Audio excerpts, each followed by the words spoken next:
Hey guys, it's Jane. It's not Friday, it's Saturday morning, but yeah, I didn't manage to do this day, so today we're going to give it a try. I have got a cup of tea here, a cup of peppermint tea, with and I just thought I'd use my matching mug that matches my shirt. I noticed that when I stepped in front of the monitor, but there you go. It's been a week. And I've done quite a bit of reading, and most of what I read was quite enjoyable. So without further ado, let's get down to it. The first thing I finished this week was Jackaby by William Ritter. This is a YA gaslamp fantasy set in late 19th century America. I can't remember the city, possibly New York. Everything seems to be set, in one of three places in America. So let's just say New York. It's a YA without it being kind of annoying. So there's a kind of youngish male main character and a youngish female main character, and they don't have any romantic tension, so that's a relief. He gives off, Jackaby, who's the name character, gives off sort of a bit of Dirk Gently vibe. Like, he's a detective, although honestly I can't work out how he makes a living because it doesn't seem like he's getting paid. He's a detective who tracks down things that, with uncanny sort of elements to them. He's got a ghost who lives in his house, and he can kind of see auras, and there's all sorts of things, sort of strange and weird elements to the story. The Girly Cheeks is a lass who's run away from home for various reasons and has wound up. She's off a ship, and she's just looking for work basically, and she ends up working for Jackaby as his assistant, and they're tracking down a murder. I didn't find it compelling, but it was enjoyable, and I wouldn't mind reading another one of them. It was fine. The second book that I finished was hilarious, but I don't think intentionally. It was The Secret Adversary by Agatha Christie. Now, I'm not a big Agatha buff. I much prefer Dorothy Sayers and a few other golden era crime authors to Agatha, and I kind of always have, but I'd never read any of the Tommy and Tuppence books, and I'd been told that they were quite good, and so I thought I'd give it a try. And I understand why people suggested these ones to me. It did have a different vibe. It's more of a spy thriller than a straight out kind of whodunit.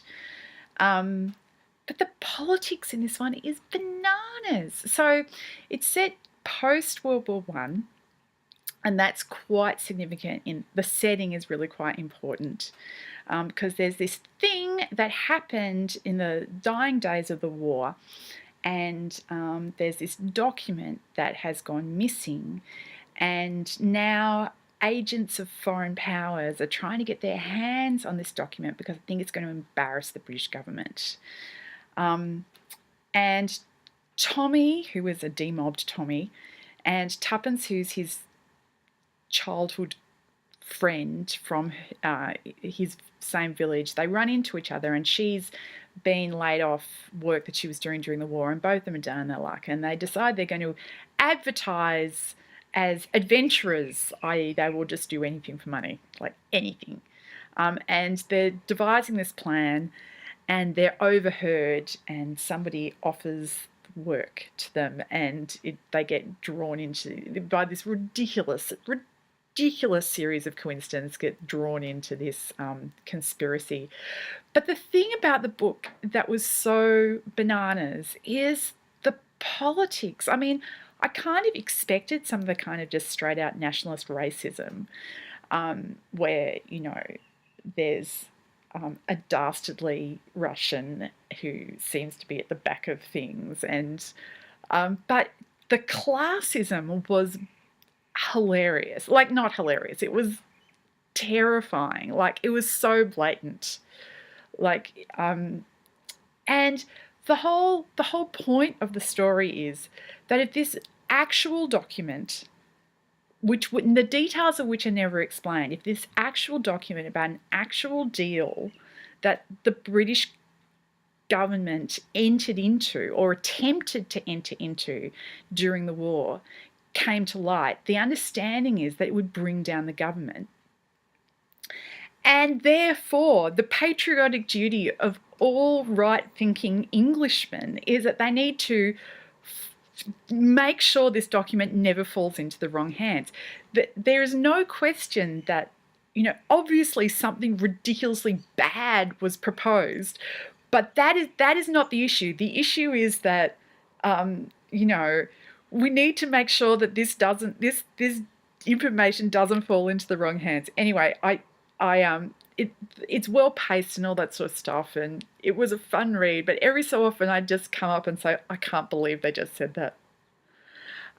So this brings us to the end of April. My reading from the end of April, and on the spur of the moment, I decided that I was going to have a run at Denise Harwood's A to Z readathon, which she's running in May, and she made a video which I'll link to explaining her A to Z readathon. She, and it seems other people as well who are maniacs, are attempting to read one book starting with each letter of the alphabet this month, which is 26 books in a month. And I know there are people who do that, but if nothing else was going on in my life and I really tried, maybe I could make it, but I'm not going to try. She also said that there was an easier version, which you just using the letters of the titles and the authors, so that all of the letters from the alphabet had to turn up on the covers of the books that you read this month. And I thought, yeah, that sounded like fun. I'd join in.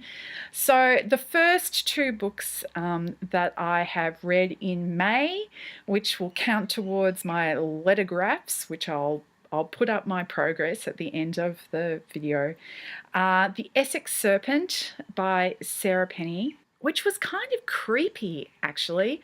My big confession for the week is that I read about this book a number of times and thought that it sounded interesting. And then I read an interview with Simon Le Bon, the lead singer from Duran Duran, who it seems that every so often I still kind of stalk the boy whose photograph I kissed on the wall of my bedroom when I was 15 years old. But anyway, he said that it was the best book that he read last year. And I was like, I must get The Essex Serpent. Anyway, I had it on hold at my library for an age, and it finally came through. It was beautiful prose, and I just don't get the whole way that the story hangs together. It's won awards and everything, and in some ways I get it, because it felt like the kind of book that wins awards, but I still don't get how it hangs together thematically. I think it just went over my head. Plus, in the middle, there's this whole science versus religion thing, which is so played out. It's so played out. I'm so over it. Anyway, happily, however, the Essex Serpent does have an X in it, so that feeds nicely into my alphabet soup.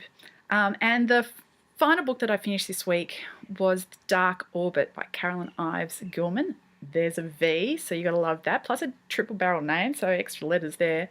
Dark Orbit was a really good read. Dark Orbit is exactly the sort of thing which reminds me why I love reading science fiction.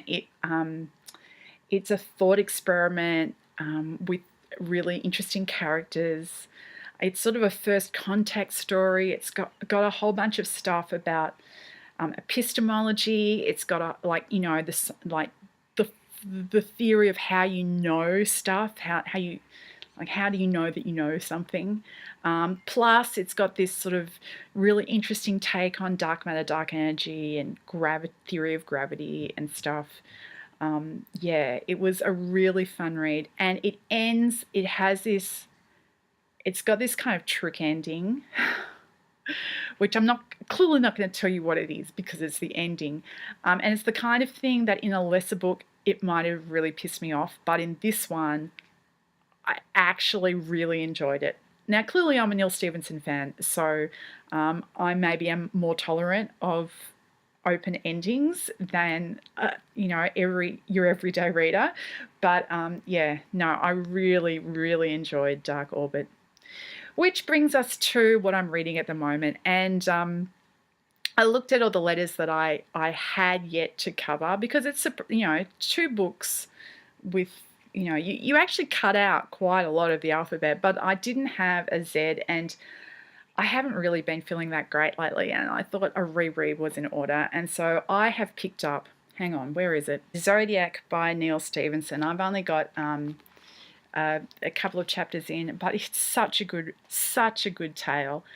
This is one of his very early novels, and it's got a lot of punch and energy, and it's about toxic waste and